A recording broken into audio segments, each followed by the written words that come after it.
Okay, well, welcome. My name is Shari Humes, and I'm the service assistant this morning. And today we have Reverend Frank, and his talk title he's going to talk about. So, hi everybody, I'm Reverend Frank. If you don't know me, I think I know everybody, yeah. So, last week was fun. So, we were on a roll, and so we talked about this idea of metaphors and how they're so real for us. So, this is kind of a part two. I wasn't expecting to do a part two. We're going to pick up from last week with this idea of the power of the metaphor of our reality that creates our reality, actually. So today's talk is My Breath is God. Or you could say, God is my breath. You can decide which way. But the whole idea is sinking into the metaphors that determine our choices in life. They determine how we choose to live. My breath is God. Okay, more on that. Oh, and you already know that today for our music is Heart and Soul, so we thank them for being here. And we have Kathy Murray as our accompany, she's accompanying them. I can't say that word today. When I pray, I feel my heart go deeper. My heart go deeper into my God. When I pray, I feel my heart go deeper. My heart go deeper into my God. Right here, right now, right where I am, I pray. Right here, right now, right where I am, I pray.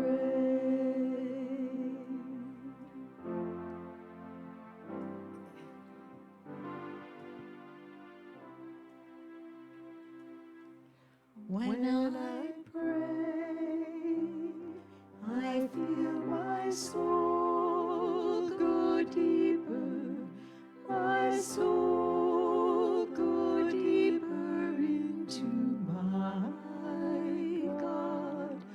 When I pray, I feel my soul go deeper, my soul go deeper into my God. Right here,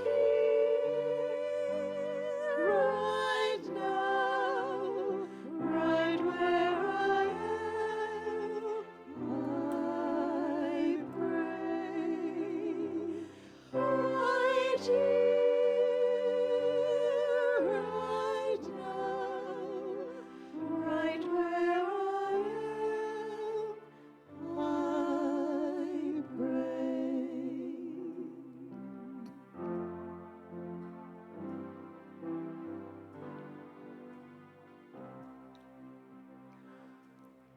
When I pray, I feel my heart go deeper. My heart go deeper into my God.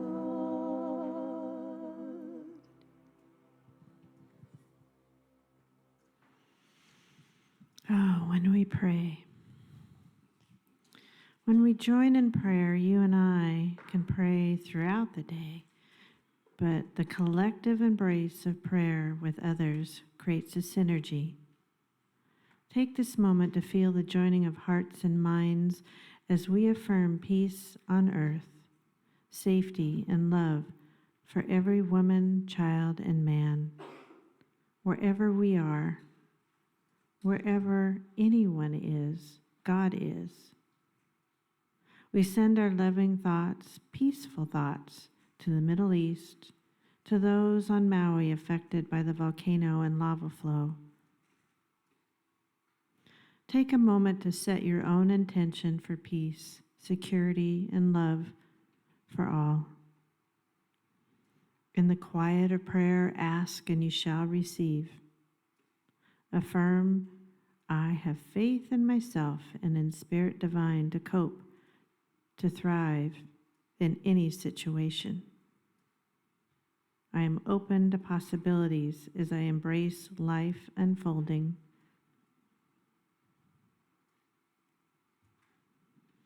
At this time, if you would like to pray for another in your life, feel free to say their name aloud and send them your blessing.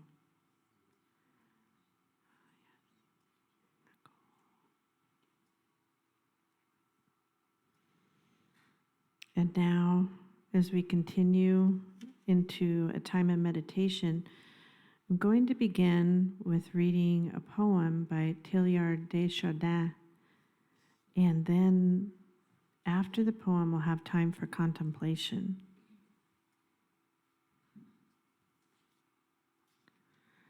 Above all, trust in the slow work of God.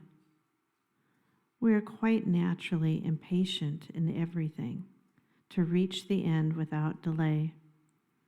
We should like to skip the intermediate stages. We are impatient of being on the way to something unknown, something new, and yet it is the law of all progress that is made by passing through some stages of instability, and that it may take a very long time. And so I think it is with you. Your ideas mature gradually. Let them grow. Let them shape themselves without undue haste. But do not try to force them as though you could be the midwife to your own soul. Only God can say what your soul will be when it's grown. You are, so to speak, in the process of being formed. You are still half formed, and you are not yet certain of what you will be, what you will do, or how you will do it. Trust in the slow work of God. Believe that God has great things in store for you, and accept the anxiety of feeling yourself in suspense and incomplete. So now I invite you to move into a deep, nourishing time of meditation, beginning to connect with the pool of infinite love and intelligence by breathing slowly, deeply. At your own pace, continue to follow your breath for a few cycles.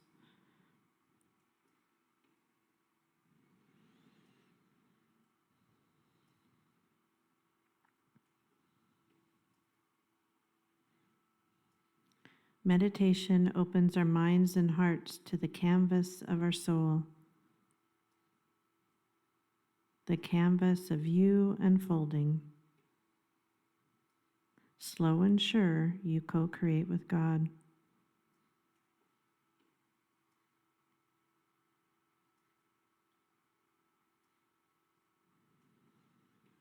For the next few minutes, we will be in silence as you co-create and set your intentions.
As you breathe, know that the infinite love of God is present.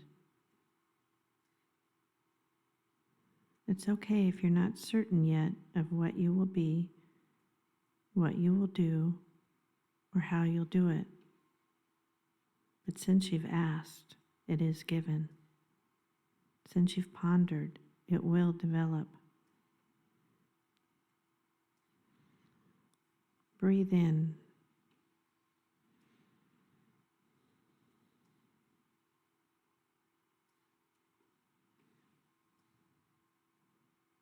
And as you go forward in your day, know that you are not alone. And so it is. Amen.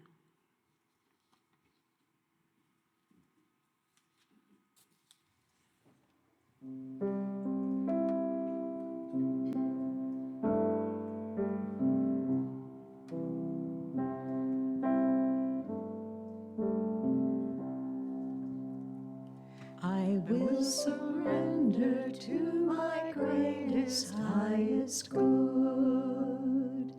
I will release any fear that blocks my way.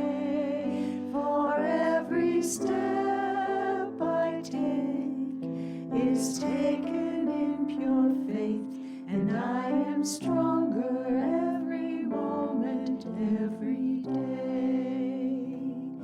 My mind is willing and my heart is open wide. I trust my instincts and let Spirit be my guide. I vow to live a life that's real and true and free as I continue walking in this mystery.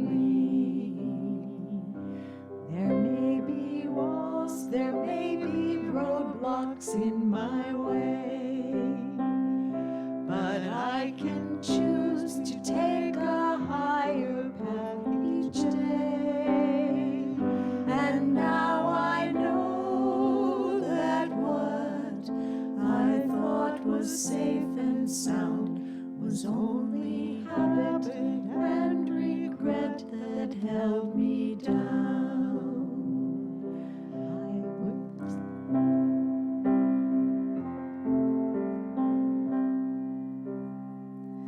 I will surrender to my greatest, highest good.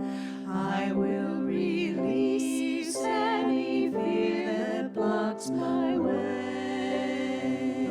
For every step I take is taken in pure faith, and I am stronger every moment, every day. And I am grateful every moment, every day. And I am kinder every moment, every day.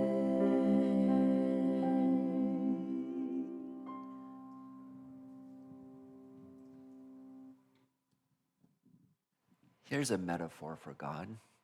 God is harmony.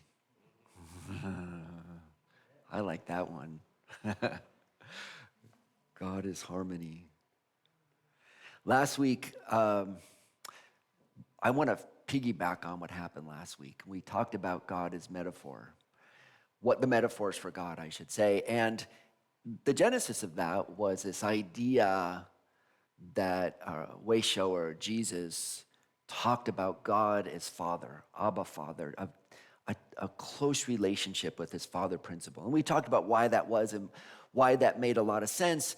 And what's interesting about it is that the metaphors for our life are so potent that they determine our reality. So by the way, a metaphor, someone said later, well, you never really defined what a metaphor is.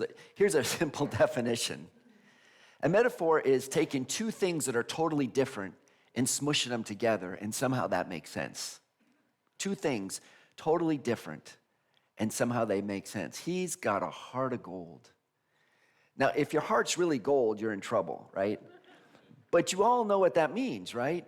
He's got a heart of gold. Yeah. Look at Pat here. Pat's a radiant sunbeam. She comes in every Sunday and just smiles. Our dear 90, how old now? 93-year-old Pat. And sit here and glows. Pat's a radiant sunbeam. Now, you know she's not really a beam of sun, although in quantum mechanics, maybe she sort of is. But generally speaking, but everybody knows what I mean.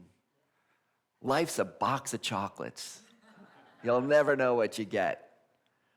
There's a Forrest Gump metaphor for life. And by the way, when we're using metaphors for God, you could say it's metaphors for life. It's the metaphors for beingness. It's the metaphors for the presence of the divine. It's all this, we're talking the same thing. You know, life's I was thinking, and I looked it up, an old video from the 80s. Pat Benatar, love is a battlefield. If you meet a new friend, and you're going, yeah, I could be friends with this person. You know, I just really love this guy, this woman. And they tell you, yeah, my metaphor for love is a battlefield. I think you might go, well, maybe there's a different friendship. You know, I really don't need that much drama in my life right now, you know? Because the metaphors we choose and that we live by determine our reality. It's something about the way our human brains, our human makeup, our human reality is we use words to convey this powerful sense. And when we try to have a sense feeling about reality, we try to find, we go to words, we go to images, we go to definers to make sense of it. And when we claim it, it really determines how we're going to show up and act. There's a really powerful metaphor that, you guys ever read C.S. Lewis?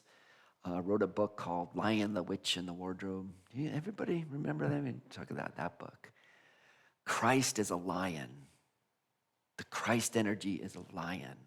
Called it Aslan. Remember this children's story? But it's a kind of an adult story. Aslan comes walking in, and one of the children looks at one of the little animals. What was it, like an otter or a beaver? Who said that?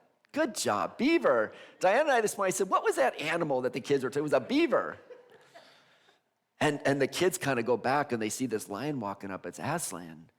And turns to the beaver and goes, is he safe? And the beaver goes, safe? No, he's not safe, but he's good. But he's good. How's that for a metaphor? And what's your metaphor? And one of the things I wanted to suggest, I'll give you the end of the talk and we'll get there, or maybe this is enough.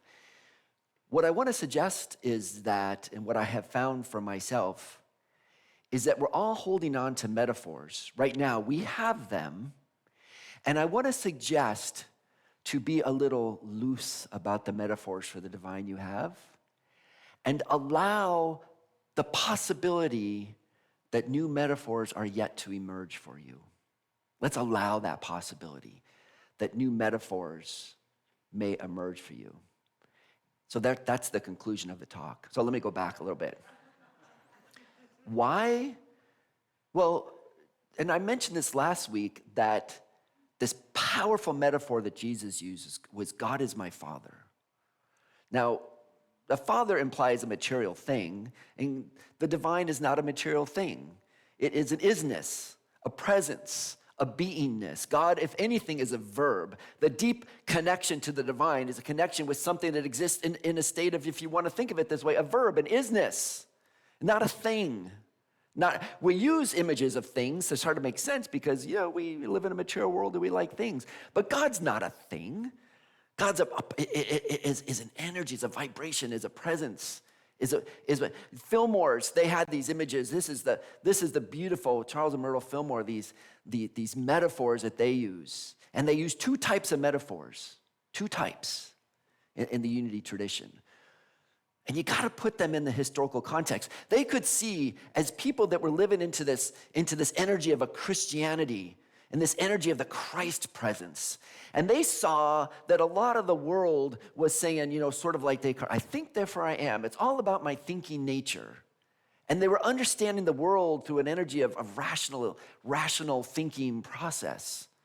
And it took them away in many ways from their hearts, from the sense feeling of the divine, because it's not all about just how you feel, it's about how you think. Thinking was guiding the day. This was modernism. This was the Renaissance. This was the evolution of our understanding of the power to change our planet by the way we understood things and thought. And the Fillmore said, but the divine is in that. The way you think is the process of the divine. But it's all about our minds. The divine is a mind. Divine mind is the divine. And they're like, we wanted to be atheists and you just changed it all on us.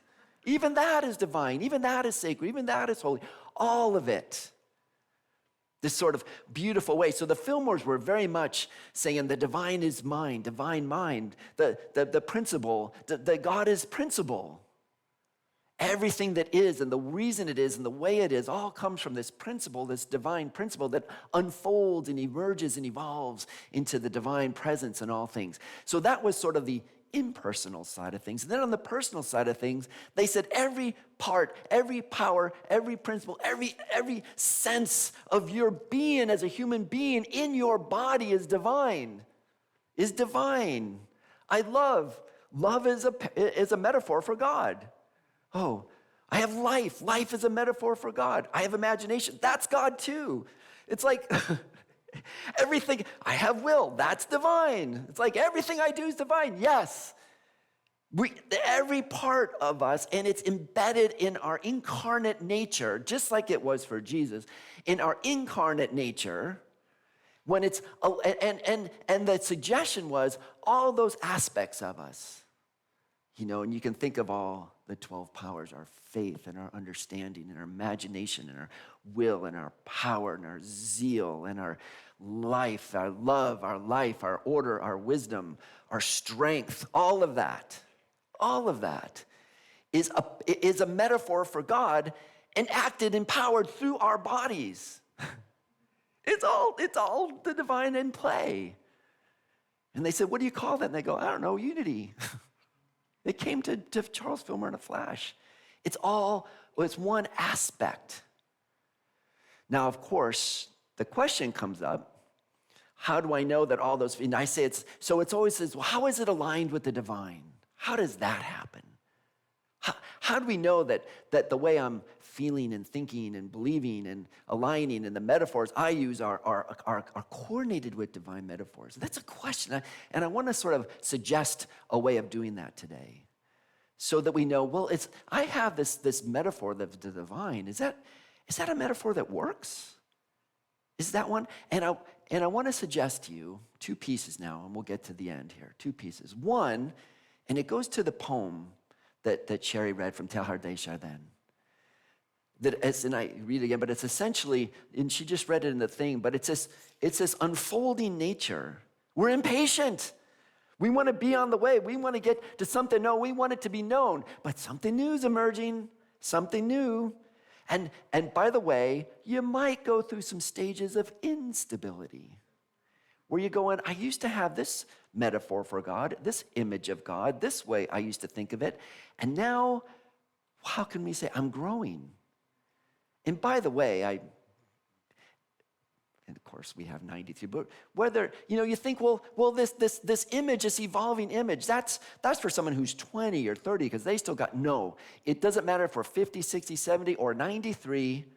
Today is another opportunity to still allow an image, a metaphor, a sense of the divine principle, the divine power, the divine image, this divine loving image, whatever it is for you, to emerge. There's the possibility of even more. And it seems to me that as human beings, we're never going to get there exactly. This is the play of life, I think.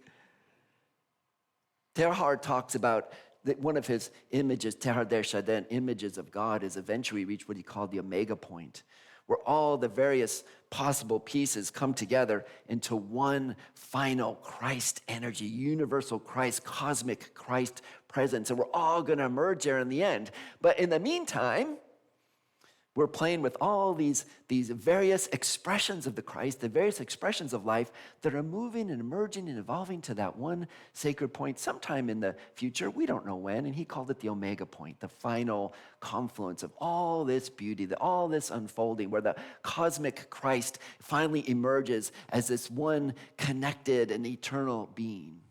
He didn't explain exactly how that happens, but that was the image of God. That was the image of God. So what are some of the other images of God that we hold right now? Because we want to say, well, where are we now? And then where might we be emerging? Many of you know we have a Monday morning class. And so we did this. We just went around the circle and we said, well, what are some of these metaphors for the divine? Here, I wrote them down. See if some of these relate to you. Jesus said, of course, God's Father. God's a Father. Great. Such a potent metaphor that there's a reality to it, a felt reality to that. Here's some more.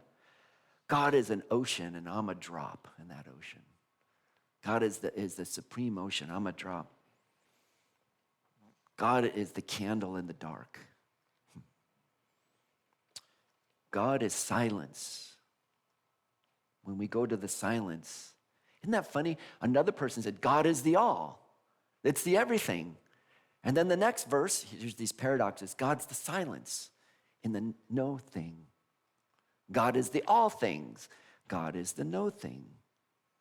Can you have them both at once? I think you can. I have found that if anything makes sense to me as I am on a spiritual path, is that paradox is real. You just said this, yeah, but, and this. And they both, because in the unified field, it all comes together into the one. And we can play with the both of things. The both of things. Oh, I love this one. Someone said, when I'm in a place where I'm having trouble breathing, God is breath. Imagine a time where you had whatever it was, some kind of, I've had COVID, like, God, I don't even know how many times now, but and you're like, and you're like, just to get a deep breath sometimes. If someone has asthma, any kind of, if I've ever experienced that, and I think most of us have, imagine this beautiful metaphor. God is breath, And breath has that idea of respiration, which is to re-spiritize ourselves. God is grace. Not only is God love, well, that's one of the 12 powers, right? God is love. God is all that is love. Add that on. All that is like love, that is the divine. God is peace. God is my best friend. Yeah.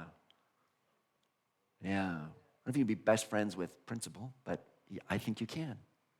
It's a felt experience, right? God is reality, depth, intelligence, alive and energetic. God is expression, all that expresses. Every possible thing that can express is the divine. God is feminine. The feminine is God. I love that sense of, especially in a time where we maybe feel sometimes in a situation that feels hyper-masculine, God is feminine, balance, yin and yang. And you feel that part. I love this one. God is sanctuary. That came up in our visioning. What if we were a calm, safe, is it safe? No, but it's good. Good. Eco-sanctuary, God is the Hildegard. God is the how'd she say it? The Veriditas, which doesn't really exist as a word. Hildegard of Bingen, the great mystic. Veriditas. She smushed the word truth and the word greening, into a new word. Veriditas, greening truth. God is the greening truth of things, the verdancy of all things that birth forth.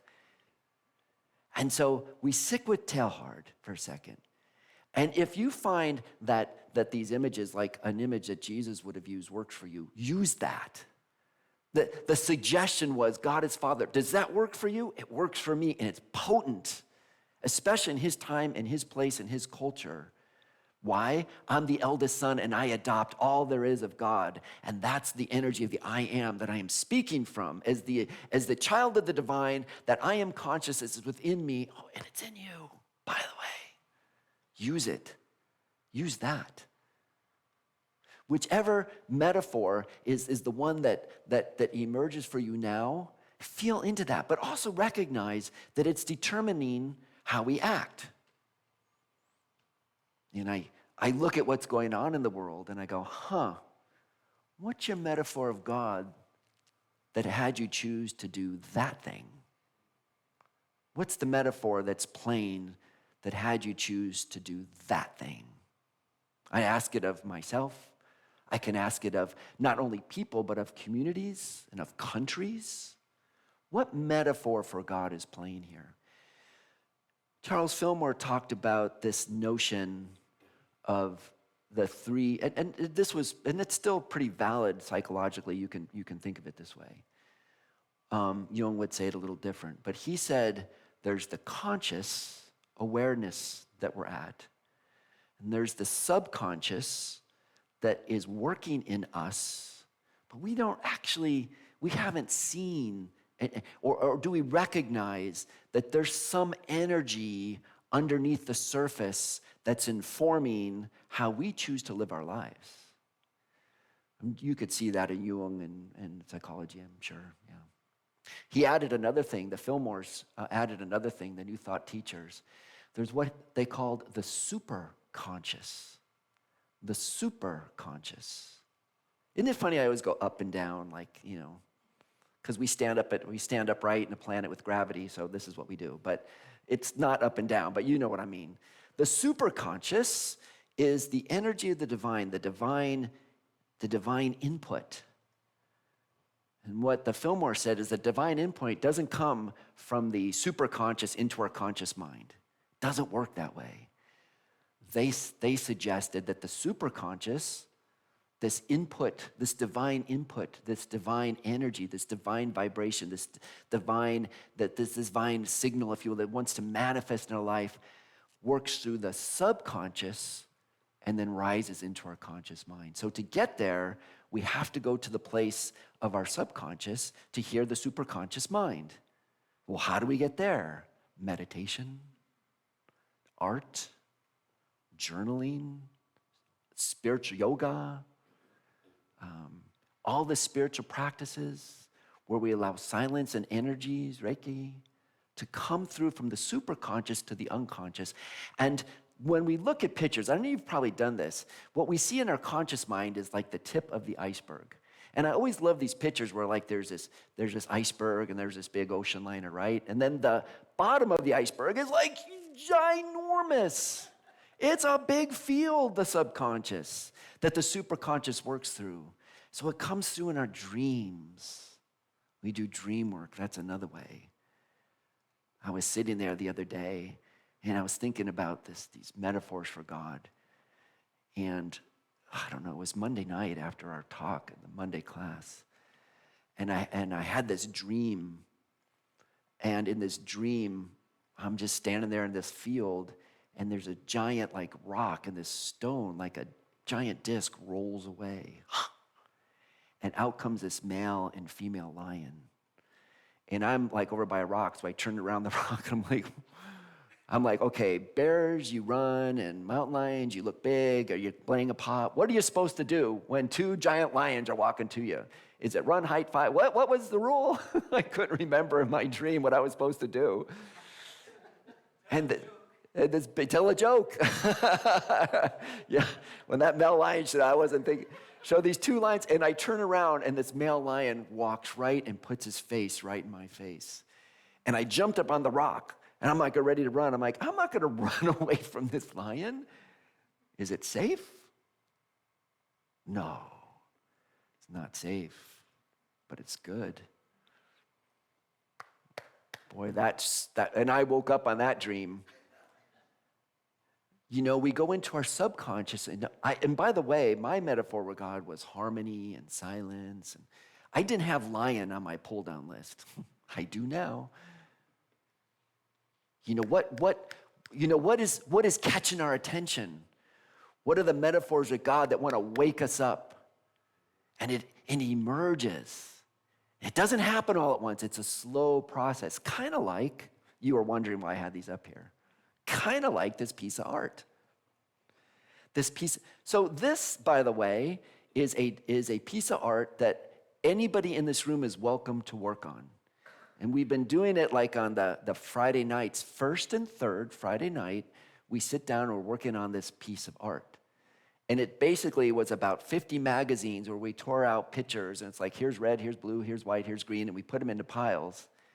And then different people at different times come together and are putting together this picture, this picture of the Pacific Northwest with a mountain, and you can see the sun has the 12 powers to it. Or you can't see it yet. We got 12 powers, zeal, and each of the powers is a color.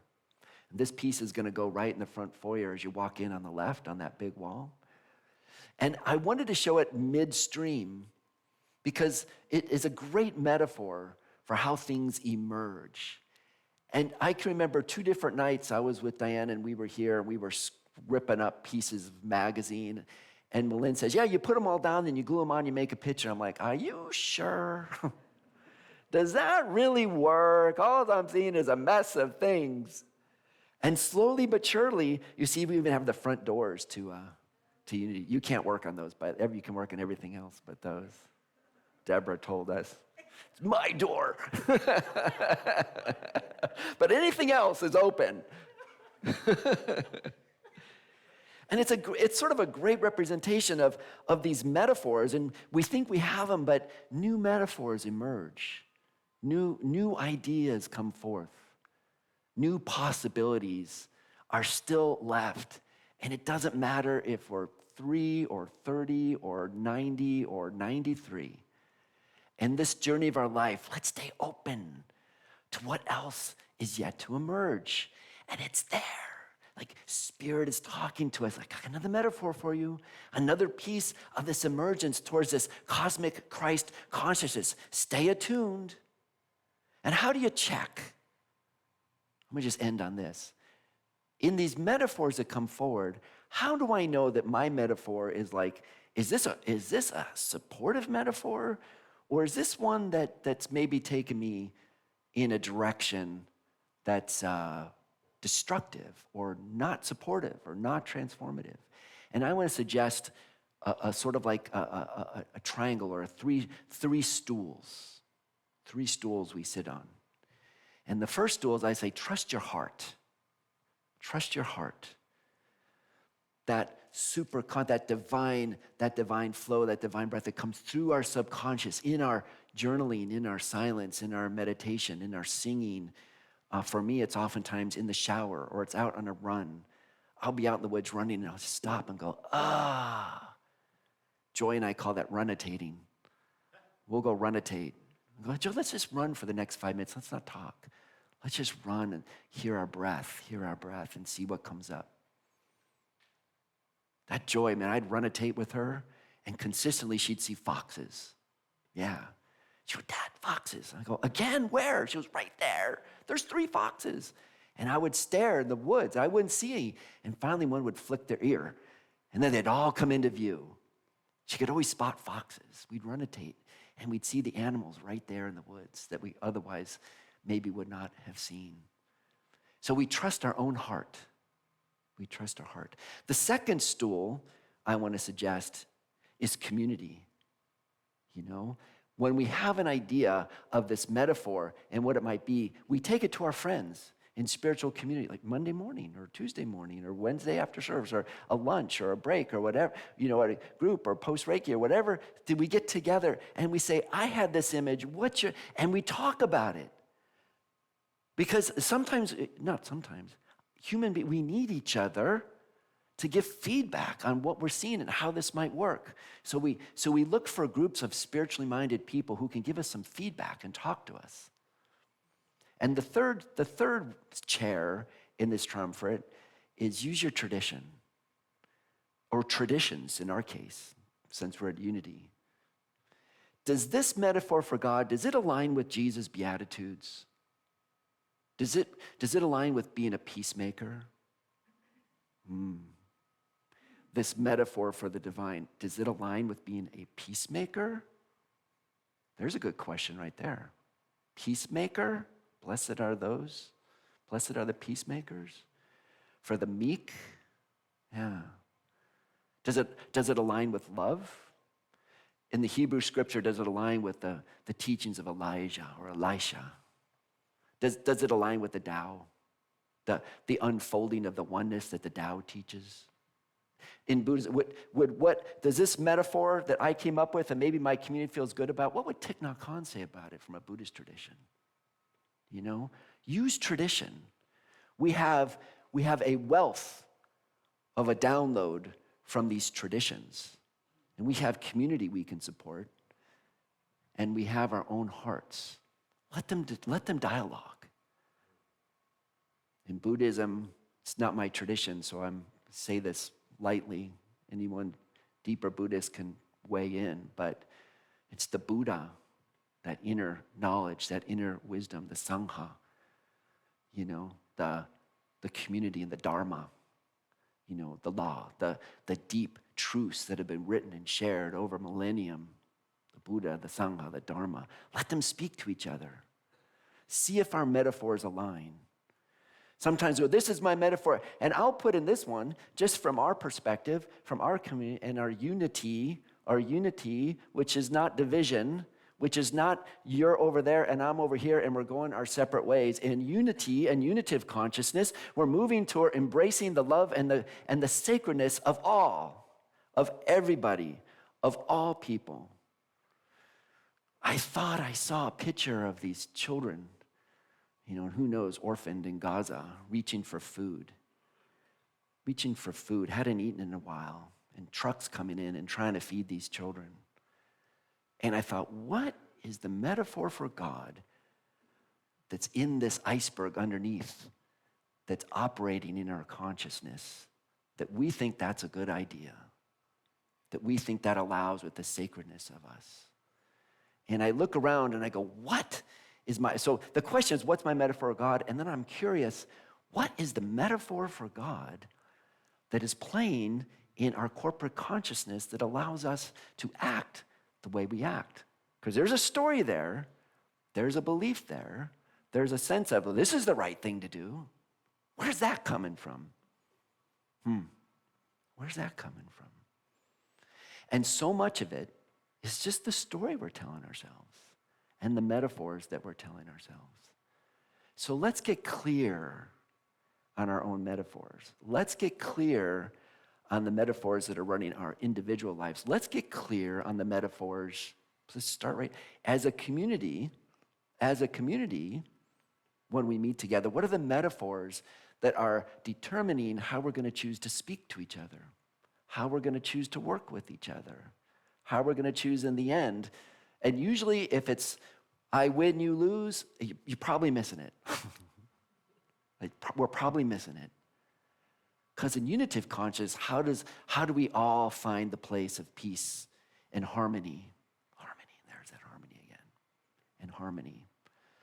And standing up with courage and strength and determination to live out what it is that we know is this updwelling, that the divine is love, that the divine is peace, that the divine is harmony, that the divine is calm. And what energy brings up in all that? And then I think of Aslan.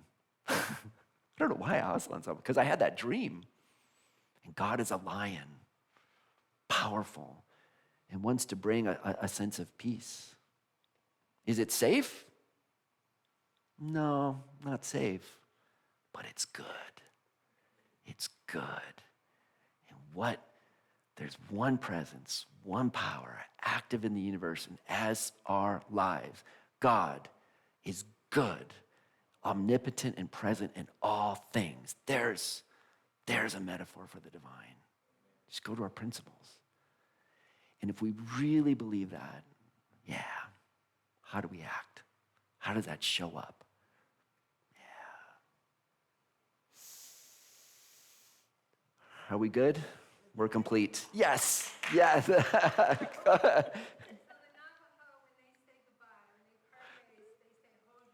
Oh.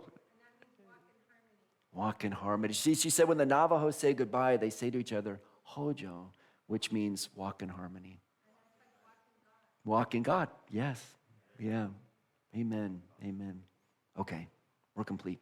Thank you. So just look in your bulletin. I only have two things. Really, I want to mention that Snoop's coming up in July. There's a sign up out there for Snoop. And if you haven't played Snoop, it's incredibly fun, silly, good, cards, throw the dice, turn cards over, lots of excitement. We'll do a demonstration here coming up. But it's going to be a Snoop night, and there's going to be dessert. It's just a fun night to hang out. And if you haven't done Snoop before, we'll demonstrate. But there's a sign up outside, and we set up a bunch of tables for 4. We move around, and we play games. And then we have dessert, and it's a lot of fun.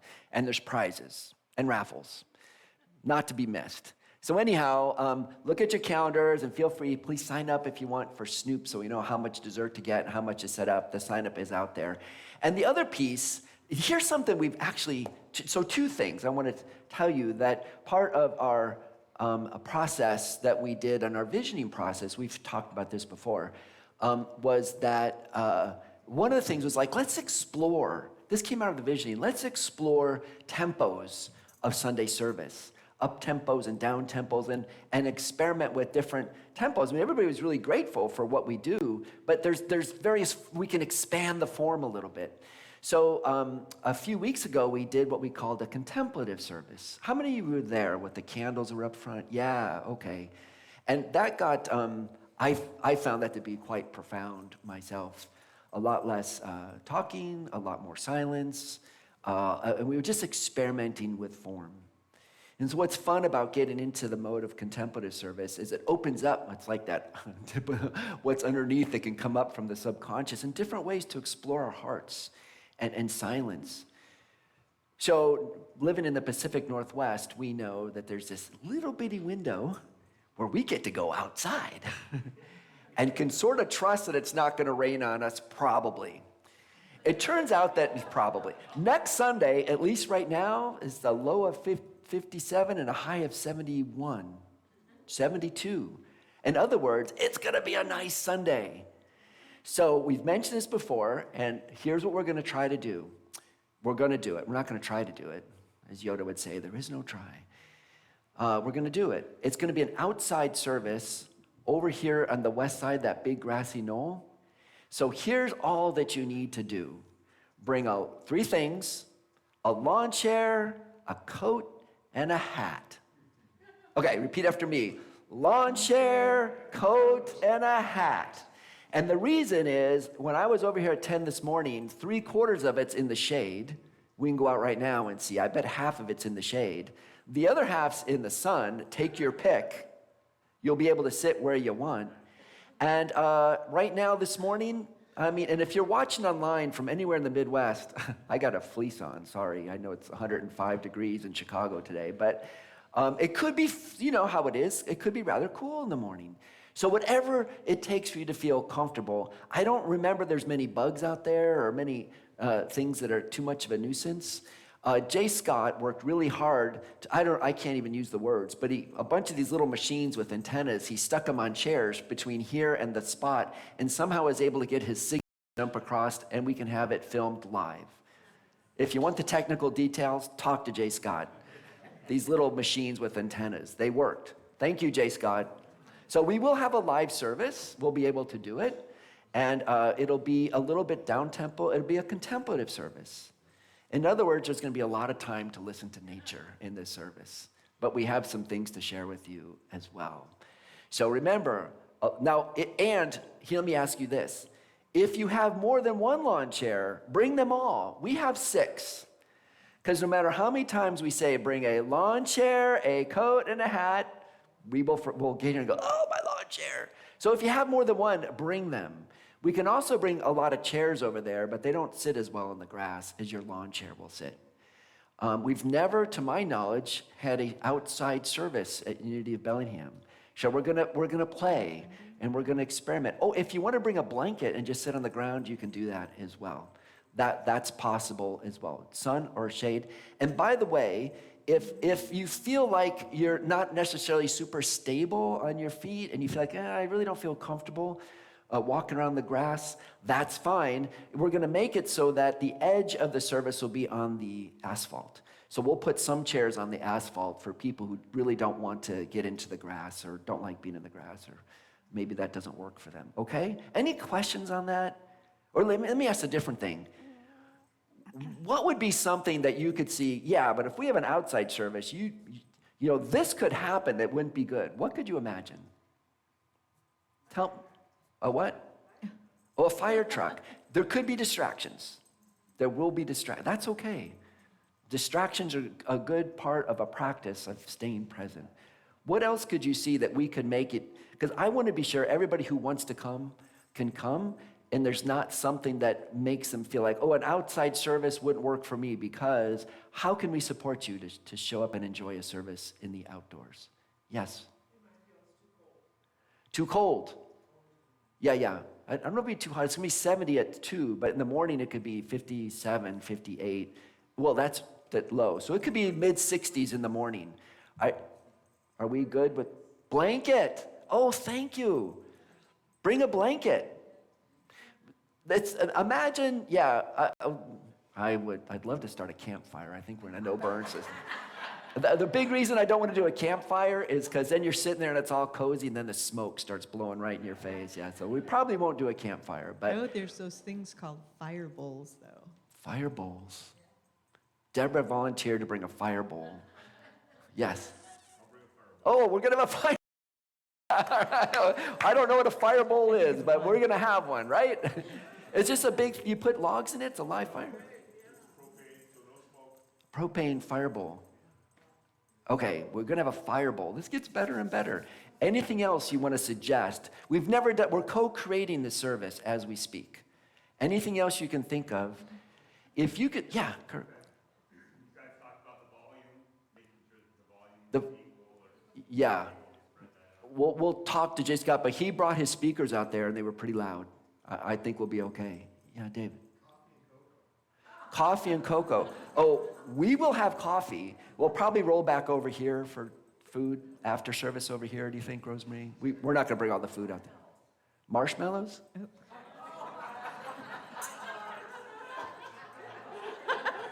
Well, we talked about your metaphor for God, and somehow having a service with marshmallows. I mean, yeah, who's to say? It wasn't on the plan. Yeah, Aaron. A what for puree?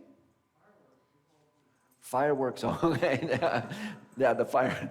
Good thinking. Okay. A what? A lion. A lion. Bring a lion. Or a friend, or a horse. How about for our first one, let's not do any animals. Oh, bring your dog.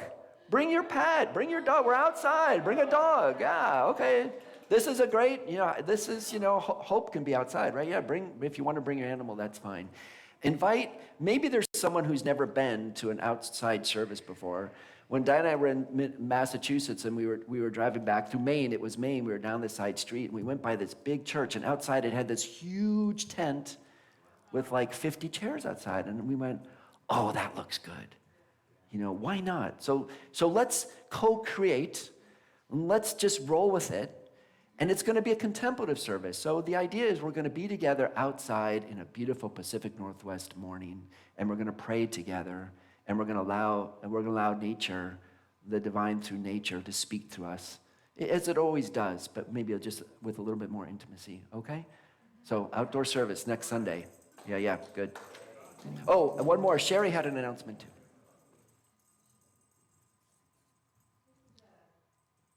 Hi, Howard. Oh, there he is. Thank you. This is a very cool announcement, actually. FYI, the attendance for the conference that I'm helping coordinate volunteers for, the attendance is upward of, it's at 90. They capped it at 90 people. We have 90 people coming to Unity of Bellingham, September 17th to the 19th. That's a lot.